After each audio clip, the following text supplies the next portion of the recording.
Moi, j'écris toujours en musique, de toute manière. Souvent, ça n'a rien à voir avec la musique que le réalisateur va choisir après. Mais il y a toujours un rythme, quelque chose qui est associé, une ambiance musicale qui correspond à un scénario que j'ai écrit. Parfois, je m'en souviens. Je rentre dans une boutique, j'entends un morceau de musique et je me rappelle l'avoir beaucoup écouté à un moment où j'écrivais. Et ça correspond parfois juste à un personnage, à une idée du rythme, peut-être du récit. Mais voilà, donc j'associe beaucoup la musique avec l'ambiance de l'écriture. On m'a proposé il y a très longtemps, un compositeur de musique contemporaine m'avait proposé d'écrire un livret d'opéra, et puis ça s'est pas fait, bon, pour des raisons, je crois le projet était trop onéreux, il n'a pas eu les financements, mais j'avais commencé à réfléchir un petit peu et l'idée me plaisait bien. Et écrire une comédie musicale, par exemple, c'est quelque chose aussi on me l'a proposé. J'avais eu une idée à un moment, mais je pourrais faire ça, ça me plairait bien. Ouais. J'ai rêvé cette nuit que je jouais d'un instrument, mais c'est à cause du concert d'hier soir, qui était absolument incroyable. Et j'étais très fatigué, donc après le concert, je suis rentré me coucher. Et j'ai rêvé que j'étais avec des amis et quelqu'un qui collectionnait des instruments de musique. Et à un moment, il me met dans les mains une mandoline. Et là, à la stupéfaction de tout le monde et à la mienne, je jouais parfaitement bien de la mandoline, mais façon Django Reinhardt, quoi. C'était incroyable. Et donc je me suis réveillé avec le sourire. Mais sinon, j'ai fait 4 ans de piano à 8 ans. Et voilà, je joue pas, mais je vais à des concerts, j'écoute beaucoup de musique, des choses très variables, j'ai beaucoup de styles qui me plaisent, j'aime beaucoup la musique, je vis avec la musique. Je me lève, je mets de la musique et j'écoute de la musique toute la journée. On peut se souvenir très longtemps avoir tout oublié d'un film, et on entend 3 notes de la musique et ça y est, tout revient. Parfois, les musiques restent et on oublie l'histoire même. Il nous est souvent revenu l'idée que la musique était vraiment un personnage à part entière.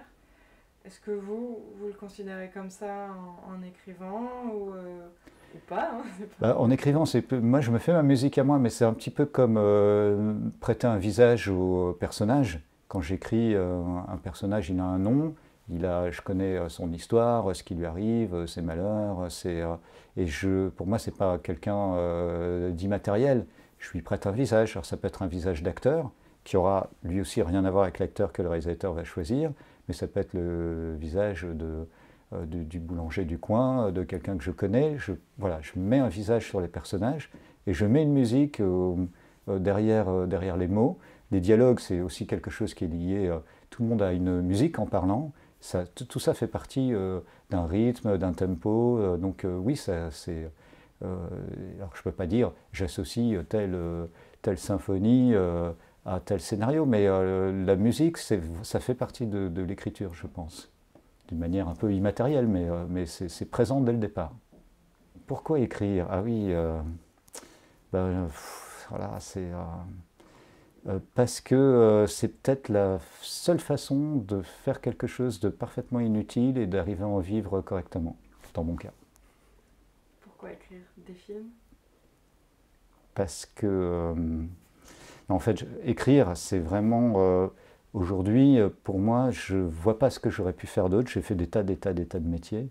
Et il y a une liberté incroyable. Je ne travaille pas tous les jours. Si un matin je me réveille que je n'ai pas envie de travailler, je ne travaille pas. Je peux travailler, prendre le train, travailler dans le train. Je peux aller chez des amis, travailler chez des amis. Voilà, c'est une grande liberté quand on a la chance d'en vivre.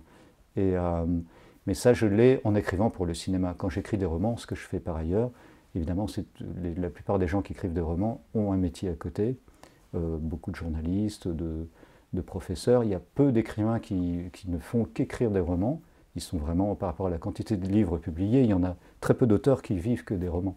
Et moi, je vis de l'écriture par ailleurs, avec le cinéma aussi, mais qui est une passion également. Donc j'ai beaucoup de chance. Enfin, quelles sont les différences en fait entre l'écriture pour un film en français et pour un film côté américain, que ce soit dans l'écriture ou même dans les modes de production, les délais Ah ben oui, c'est différent. La seule fois où j'ai écrit en fait pour le cinéma américain, parce que si vous faites allusion au dernier film de Jeunet, l'extravagant voyage de T.S. Spivet, ce n'est pas un film américain. C'est un film français, une production française, réalisé au Canada, avec effectivement le petit garçon est un acteur américain, et c'est écrit en anglais. Mais écrit en anglais, moi je parle très mal anglais, j'ai écrit en français, et quelqu'un a adapté, traduit mon scénario en anglais. Mais par contre, j'avais travaillé, là vraiment pour un studio américain, pour la Fox, quand Jean-Pierre Jeunet était censé faire l'Odyssée de Pi, que Ang Lee a réalisé finalement. Et là, donc, effectivement, mon interlocuteur, d'une certaine manière, c'était un producteur de la Fox. Et voilà, bon, c'était pas très, très différent. Sur le moment, tous mes copains scénaristes me disaient « Waouh, t'as signé avec la Fox » et tout. J'avais un contrat avec un chiffre absolument incroyable. Puis à l'arrivée, à la différence de ce qui se passe en France, c'est qu'on est obligé de tout payer soi-même. C'est-à-dire que nous, la SACD, voilà, on est membre de la SACD. Là, il faut la Writers Guild, il faut payer un pourcentage de son cachet. Il y a un agent, ils ne veulent pas de l'agent français, il faut prendre un agent américain qui lui aussi va prendre un pourcentage. Et à l'arrivée, il dit « Ah oui, mais tout ce qui est juridique, je suis obligé d'engager un avocat que vous allez payer. » Et quand on sort tout ça, finalement, on est payé comme en France, il n'y a pas de différence. Est-ce qu'il vous arrive d'être présent sur le tournage? Oui, j'aime bien. Alors ça dépend quand c'est des réalisateurs avec qui je me suis vraiment bien entendu. J'aime bien suivre les différentes étapes. J'aime bien aller sur le tournage, j'aime bien aller sur le montage aussi. Voilà, je m'entends souvent bien avec les monteurs. Et le montage, c'est vraiment encore une autre étape d'écriture. On peut changer le rythme d'un film, on peut même changer sa structure au montage, donc ça m'intéresse. Même le mixage son m'intéresse. Voilà, donc oui, j'aime bien voir les étapes différentes.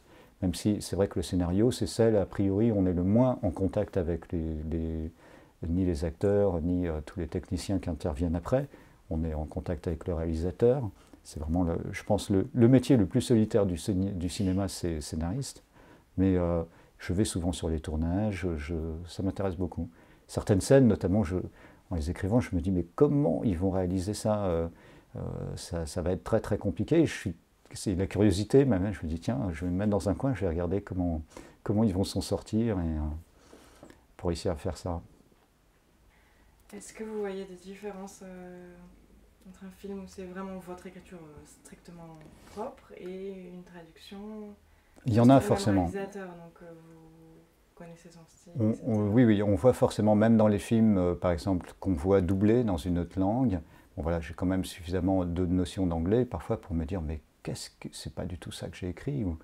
Alors dans le cas de T.S. Pivet, c'est encore plus pervers, on va dire, c'est que je l'ai écrit en français.